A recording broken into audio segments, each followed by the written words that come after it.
On continue alors avec les séries de Riemann. Comme on a dit, donc le résultat qu'on doit retenir est que la série de Riemann d'exposant alpha, sigma 1 sur n alpha, converge si et seulement si alpha est strictement supérieur à 1. Ça, c'est un résultat de référence, c'est une série de référence qui est appelée série de Riemann, qui a un rôle très important qu'on va bien sûr découvrir, par exemple, dans les exemples suivants, des exemples d'utilité de cette série. Comment on utilise, pourquoi on met cette série comme une série de référence et on lui donne tant d'importance? En fait, pour les raisons suivantes, elle sert pour beaucoup d'exemples, comme, par exemple, si vous traitez, vous l'avez l'exemple, donc si vous traitez la série sigma sinus 1 sur n sur n puissance alpha. Et là, cette série converge, on vous dit si seulement si alpha strictement supérieur à 0. Parce qu'en effet, donc, vous avez donc sinus 1 sur n, vous savez bien que 1 sur n, il est entre 0 et, 0 et pi sur 2. Le sinus est positif alors. 1 sur n, déjà, il est entre 0 et 1. Donc, le sinus est positif. Du coup, on peut voir donc que, et vous savez bien sûr aussi que sinus 1 sur n est équivalent à 1 sur n, ça vous le savez, on sait bien, donc on rappelle que le résultat qui dit sinus x est équivalent à x lorsque x est au voisinage de 0, bien sûr. Donc 1 sur n est envers 0, sinus 1 sur n est équivalent à 1 sur n. Déjà, c'est une méthode pour voir que sinus 1 sur n, il est bien positif. Donc très bien. Donc on a, alors, en multipliant par 1 sur n puissance alpha, on a tout simplement que sinus 1 sur n puissance alpha est équivalent à 1 sur n puissance alpha plus 1. Très bien. Et là, il y a une équivalence avec le terme d'une série de Riemann. Tout le monde est positif. Même si on n'avait pas parlé de la positivité de ce terme avant, déjà, puisque c'est équivalent à un truc qui est positif, donc ça deviendra positif à PCR. Ce que je vous dis ici, c'est-à-dire lorsqu'on traite un exemple, c'est pas la peine parfois, c'est pas la peine donc de parler de la positivité du premier terme avant. Il suffit de montrer qu'il est équivalent à un truc qui est clairement positif d'une façon évidente, et là c'est pas la peine de parler de la positivité, c'est positif car c'est équivalent à un truc positif, donc ça deviendra positif à PCR. Donc c'est pas grave ici, la positivité elle est claire, l'essentiel est que c'est équivalent à cette série. Donc très bien. Donc, puisque c'est équivalent à ça, et tout le monde est positif, bien sûr, et sigma 1 sur n alpha plus 1 converge, c'est une série de Riemann d'exposants alpha plus 1, converge si et seulement si le alpha plus 1, c'est-à-dire l'exposant, est strictement supérieur à 1. C'est ce qu'on a dit. On doit avoir un exposant qui est strict supérieur à 1. Ici, l'exposant, c'est alpha plus 1. Ça y est, c'est si et seulement si alpha est strict supérieur à 0. Très bien. Et la convergence de cette série est équivalente à la convergence de cette série. On sait bien que lorsqu'elles sont équivalentes, alors les deux séries ont la même nature. Donc la convergence est équivalente. La convergence celle-là est équivalente à la convergence celle-là, ce qui est équivalent à alpha strictement positif. Donc c'est le résultat. Un deuxième exemple par exemple, Donc un deuxième exemple serait le suivant. Donc vous regardez la série log 1 plus 1 sur n alpha. Bien sûr ici vous allez dire directement log 1 plus 1 sur n alpha est équivalent à 1 sur n alpha. Bien sûr, du moment où 1 sur n alpha tend vers 0. Parce qu'on utilise donc log 1 plus x est équivalent à x en quel voisinage? Au voisinage de 0. Pour alpha négatif, c'est pas vrai. Pour alpha négatif, ça ne tend pas vers 0 lorsque n tend vers plus l'infini. Donc pour alpha négatif, on le regarde à part. Donc on a traité alors pour alpha négatif. Mais pour alpha négatif, vous regardez, la divergence est grossière. Pour alpha négatif, le 1 sur n alpha, il tend vers l'infini, plus l'infini bien sûr, et le log 1 plus 1 sur n alpha, il va tendre vers plus l'infini. Une limite qui n'est pas nulle. D'où, dans ce cas, la série diverge grossièrement. La série diverge. Un terme qui ne tend pas vers 0. Donc ici, on n'utilise pas ni équivalence ni rien, on utilise juste la divergence grossière. Ça ne tend pas vers, le terme ici ne tend pas vers 0, il tend vers l'infini. Très bien. Donc le deuxième cas, qui devient le alpha strict positif, dans ce cas, on a bien 1 sur n alpha qui tend vers 0 lorsque n tend vers plus l'infini. Très bien. Donc et là, vous pouvez dire d'où le log 1 plus 1 sur n alpha, il est bien équivalent à 1 sur n alpha, qui est bien positif, donc ce n'est pas la peine de parler de la positivité de cette quantité. Une fois c'est équivalent à un truc positif, donc ça deviendra positif à PCR. Bon, ici, 1 plus 1 sur n alpha est strict supérieur à 1, donc le log sera bien sûr positif. Mais je parle dans le cas général. Lorsque vous avez un truc ici inconnu, vous ne connaissez pas le signe, mais c'est équivalent à un truc positif. Donc ça deviendra positif à PCR. Ici, juste, je parle donc, dans le cas général. Donc, et on a, et sigma 1 sur n alpha converge, si et seulement si on le sait, alpha strict supérieur à 1. Ça y est. Alors, à son tour, la série qui a le terme équivalent va converger si et seulement si le alpha strict supérieur à 1. Dans le cas alpha négatif, l'affaire est réglée, ça diverge. Et puis dans le cas alpha strict supérieur à 0, on a trouvé que la convergence n'a lieu que lorsque la série de Riemann de même exposant alpha converge, c'est-à-dire lorsque alpha strictement supérieur à 1. Donc finalement, ça ne converge que si et seulement si alpha strictement supérieur à 1, on le déduit par équivalence. Très bien. Donc voilà. Donc, si on peut généraliser un peu ce résultat, donc vous avez vu qu'on utilise les séries de Riemann, donc dans les deux exemples détaillés ici, on utilise les séries de Riemann pour comparer d'autres séries aux séries de Riemann, comme celle-là avec équivalence, comme celle-là aussi avec équivalence. Donc, on l'a fait aussi lorsque on a comparé, donc auparavant on a fait l'exemple, par exemple lorsqu'on a comparé exponentiellement n carré à 1 sur n carré, qui est une série de Riemann de paramètre 2 qui converge.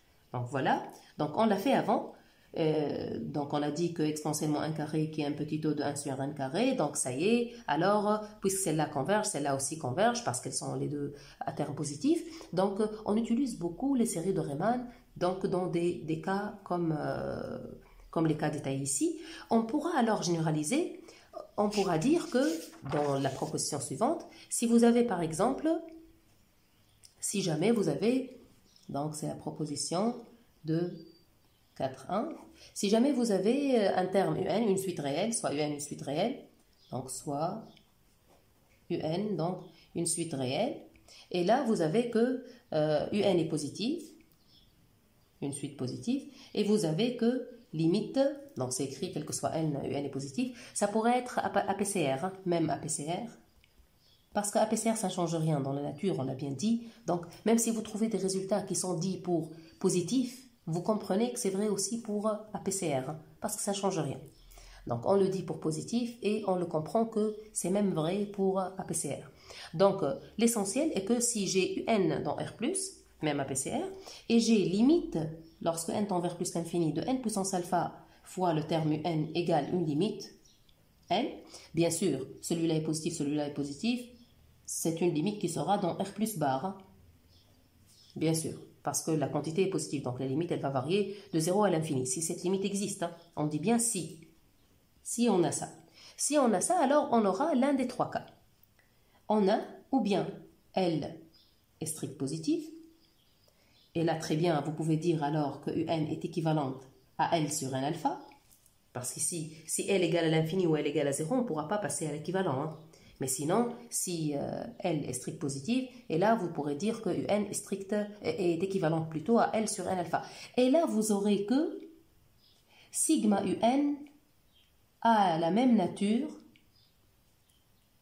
donc ou sigma UN a la même nature, voilà, que sigma 1 sur n alpha, et qui converge,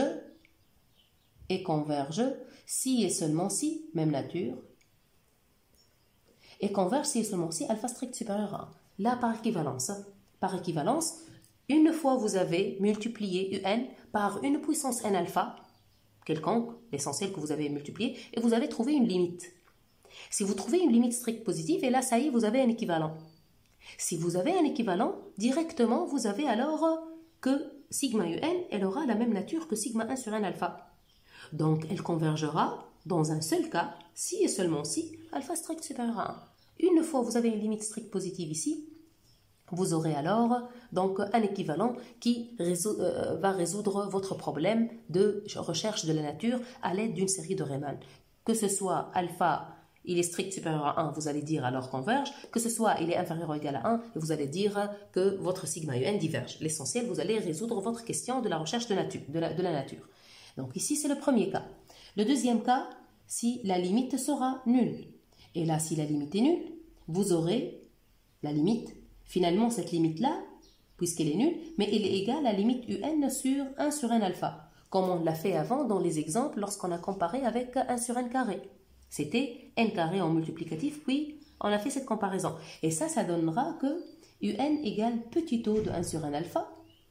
Très bien. Et un qui est supposé déjà positif, même à PCR, et puisque c'est petit o d'un truc, bien sûr, il est positif, et d'un truc convergent, donc je vais dire un est positif et 1 sur n alpha aussi, et sigma 1 sur n alpha converge si et seulement si alpha strict supérieur à 1. Donc ici, si alpha est strict supérieur à 1, sigma un converge. Si alpha n'est pas strict supérieur à 1, on ne sait pas. Parce que lorsque cette série diverge, on ne sait pas pour sigma un. Elle peut converger. Donc ici, on n'a pas un résultat restrictif. Donc, si votre limite est nulle, si encore, parce que celle-là, on sait qu'elle converge si et seulement si. Mais pour sigma un, on ne sait pas encore. Donc, si encore alpha est strict supérieur à 1, alors le sigma 1 sur n alpha converge, d'où le sigma un converge. Si alpha est inférieur ou égal à 1, on ne peut rien conclure. C'est-à-dire, on a celle-là diverge plutôt, mais on ne peut rien dire,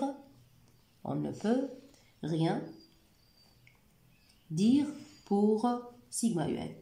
On a bien dit, si un est un petit taux d'un truc convergent, d'un terme d'une série convergente, on ne sait pas d'un terme d'une série convergente, alors sigma un converge.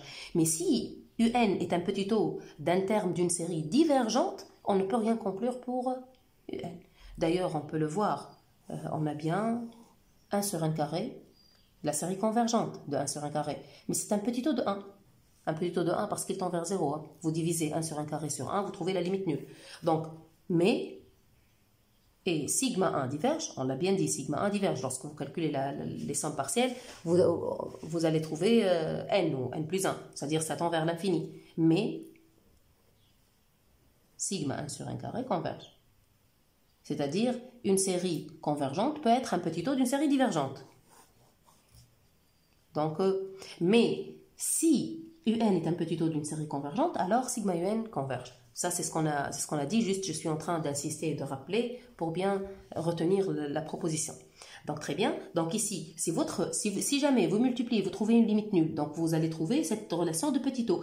Et si encore, donc si on a ça, ça nous ramène à cette relation de petit taux. Mais ça a besoin encore, alpha strict supérieur à 1 pour avoir convergence. Et là, ça y est, vous avez votre résultat, que ça converge. Si on n'a pas ça, donc on n'a rien à faire avec cette limite. Si on a alpha inférieur ou égal à 1, donc on n'a rien à faire avec cette limite. Mais si on a limite nulle avec alpha strict supérieur à 1, alors ça sera convergent et c'est comme détaillé ici, bien sûr. Bien sûr, c'est comme c'est prouvé dans votre cours. Hein. Mais sinon, juste, je suis en train d'expliquer. Donc, l'autre cas, si vous avez... Donc, troisième cas, si vous avez alors une limite infinie. On a dit la limite, si elle existe, elle va varier ici.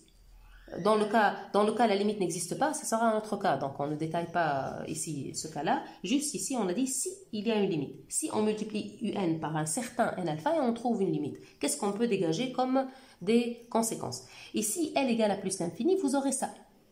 Vous aurez, au contraire, vous aurez ça. 1 sur n alpha fois un qui tend vers 0. Vous le voyez, puisque n alpha fois un tend vers l'infini. Donc, vous aurez ça. Donc, vous aurez en fait, si vous l'écrivez, vous aurez cela. Cette limite est nulle. Donc, vous aurez 1 sur n alpha qui est un petit taux de un. Très bien. Tout le monde est positif. Je rappelle. Donc tout le monde est positif. Alors, ici, si cela est un terme d'une série divergente, alors sigma un diverge. N'oubliez pas que ici, notre question, c'est sigma un, parce que 1 sur n alpha est connu. Son type, le type de la série, le type de convergence de la série, la nature de convergence est connue. Ce qu'on cherche, c'est sigma un. Donc, la question, c'est toujours sigma un, la convergence ou la divergence de sigma un. Donc, voilà, ici, si encore, donc alpha est inférieur ou égal à 1. Et ça donnera que sigma 1 sur n alpha diverge. Alors, ça donnera que sigma un diverge à son tour. Très bien. Donc voilà, on a dit alors une limite infinie plus, donc donnera cette relation, plus un alpha inférieur ou égal à 1 qui donnera une divergence de la série de Riemann associée. Donc ça donnera la divergence de sigma un.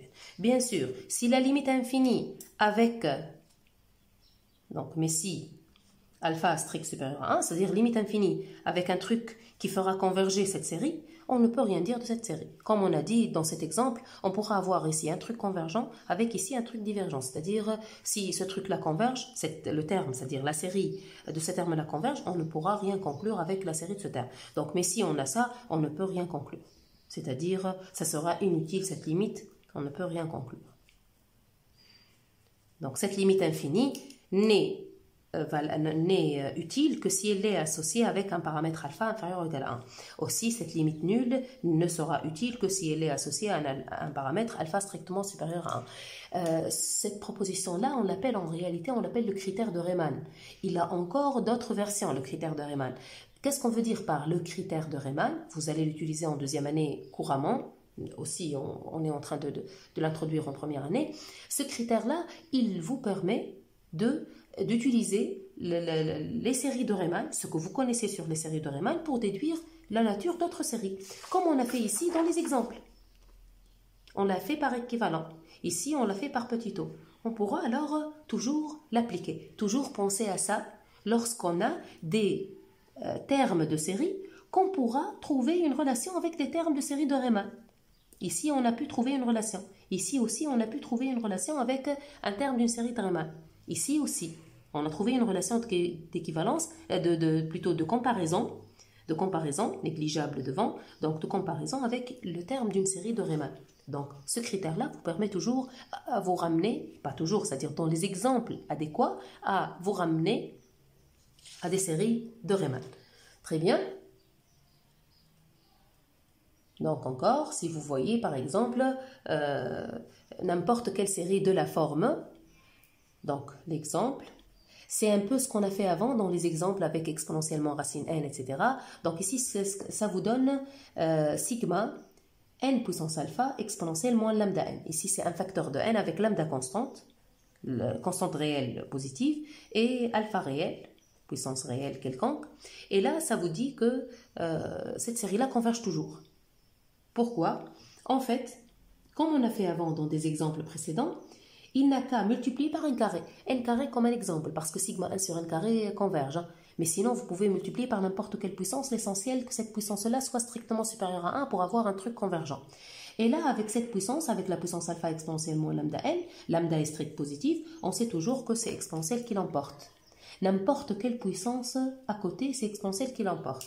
Et là, ça y est, vous aurez la limite nulle. Donc, la limite que vous utilisez ici, c'est limite lorsque x tend vers plus l'infini de n'importe quelle puissance de x fois, même ici, si je mets n'importe quelle puissance positive de x. Ici, je ne vais pas mettre puissance, mais après, on peut généraliser. On peut dire ici, limite x puissance bêta exponentielle moins x lorsque x tend vers plus infini égale 0. C'est toujours, ça l'emporte. Ça, c'est quel que soit bêta dans R, n'importe quelle puissance, que ce soit une puissance positive, que ce soit une puissance négative. Pour des puissances positives, c'est très puissant, mais exponentielle l'absorbe. Pour des puissances négatives, c'est déjà absorbé. Donc ça tend vers 0, il faut un truc qui tend vers 0, donc c'est déjà, déjà ça tend vers 0 sans avoir besoin d'un exponentiel qui va l'emporter.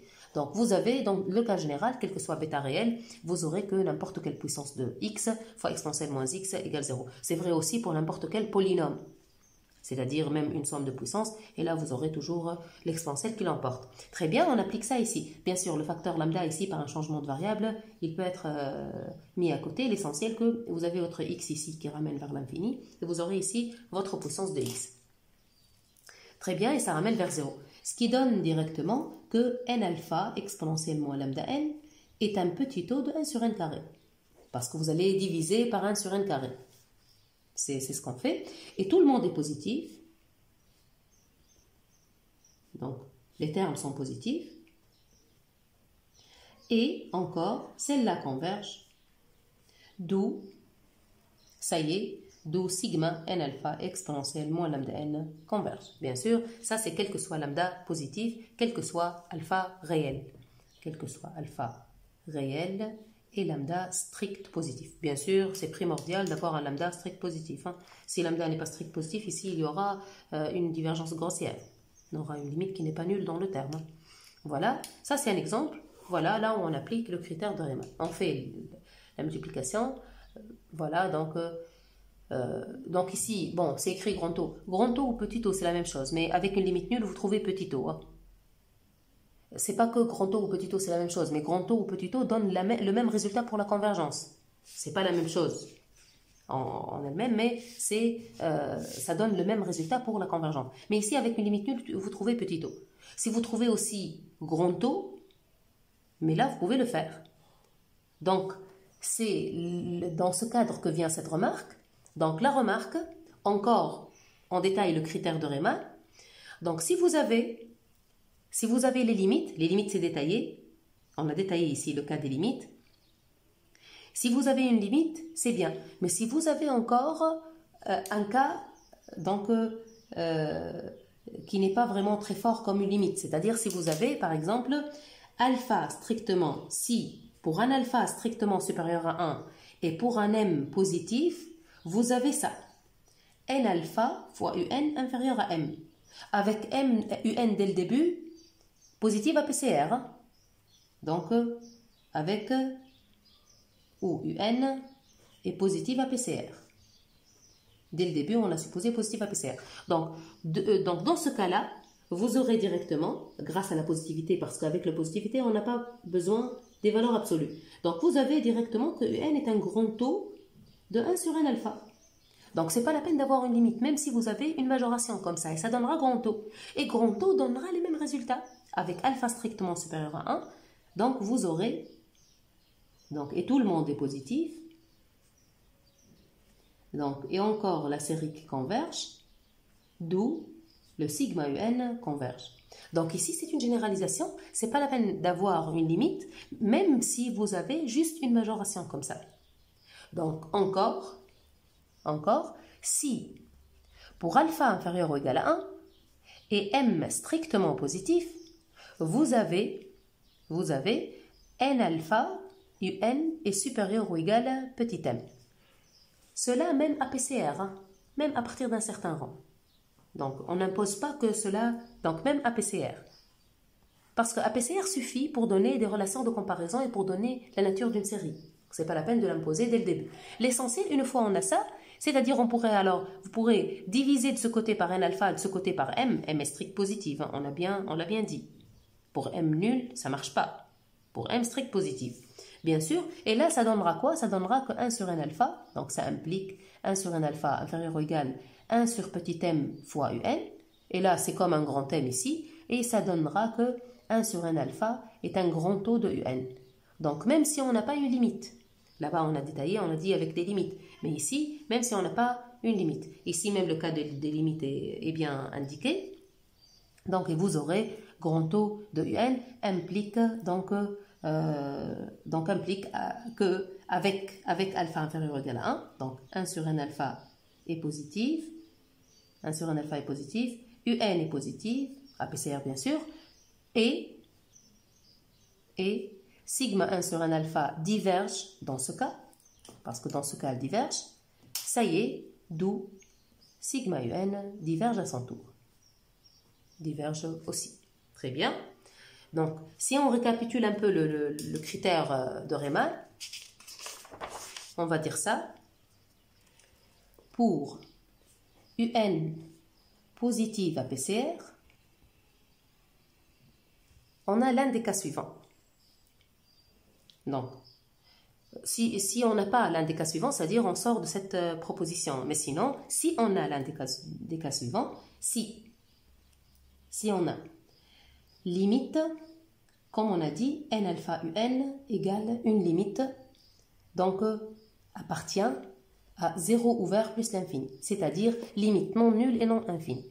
Et là, ça donnera directement que un est équivalente à L sur n alpha, et comme on a dit, tout le monde est positif, 1 sur n alpha, elle converge si et seulement si, la série, c'est-à-dire 1 sur n alpha, la série sigma 1 sur n alpha converge si et seulement si UN alpha est strict supérieur à 1. Donc, si on a ça, alors sigma UN va converger si et seulement si alpha est strict supérieur à 1. Dans ce cas, si on a ça, vous aurez alors cela. La convergence si et seulement si alpha strictement supérieur à 1. Donc, divergence aussi lorsque alpha est inférieur ou égal à 1. Ok. Le deuxième cas, si ça se trouve, si limite n alpha un égale 0. Et là, ça y est, avec alpha strict supérieur à 1. Alpha strict supérieur à 1 avec cette limite est nulle, ça donnera que un est un petit taux de 1 sur n alpha. Avec alpha strict supérieur à 1, ça donnera, ici je n'ai pas écrit le détail parce qu'on les a détaillés avant, ça donnera que sigma un converge directement avec ça. Troisième cas, si vous avez limite n alpha un égale l'infini, comme on l'a dit, avec alpha est inférieur ou égal à 1. Ici, l'infini plus l'infini, parce que les gens ici sont positifs. Donc, ça ne sera pas moins l'infini. Ça sera juste plus l'infini. Donc, alors, ça donnera que c'est 1 sur n alpha qui sera petit taux du n, mais avec alpha inférieur à 1, donc celui-là diverge, ça donnera alors que sigma un diverge. Ici, comme j'ai dit, donc, je n'ai pas mis les détails qu'on a détaillés, qu'on a bien établi avant. Si on n'a pas des limites, mais on a juste cela. Si pour m positif et alpha strict supérieur à 1, on a, si pour m positif et alpha strictement supérieur à 1, on a, donc si pour ces deux-là, on a n alpha un inférieur à n. Et là, ça donnera comme résultat un grand taux de 1 sur n alpha, avec alpha strictement supérieur à 1, c'est-à-dire ça converge, ça donnera sigma un converge. Donc si on a ça, ça donnera cela, par ce passage. Si pour m strict positif, et là je souligne bien le strict positif, et alpha inférieur ou égal à 1, vous avez que le n alpha un est supérieur ou égal à ce m-là, minoré par un m, mais qui n'est pas nul, ça doit être strict positif. Et ça donnera que c'est le 1 sur n alpha qui deviendra grand taux de un. Et là, bien sûr, une fois on a supposé que alpha est strict inférieur ou égal à 1, ça y est, cette série-là diverge, donc la série sigma un diverge. Bien sûr, en connaissant que tout le monde ici est positif. Toutes les séries ici sont à terme positif, on l'a dit, même APCR, c'est valable. Donc ça, c'est le critère de Riemann. C'est le détail du critère de Riemann. Donc ça, c'est le critère de Riemann. Je vous laisse le regarder. Donc avec tous ces cas.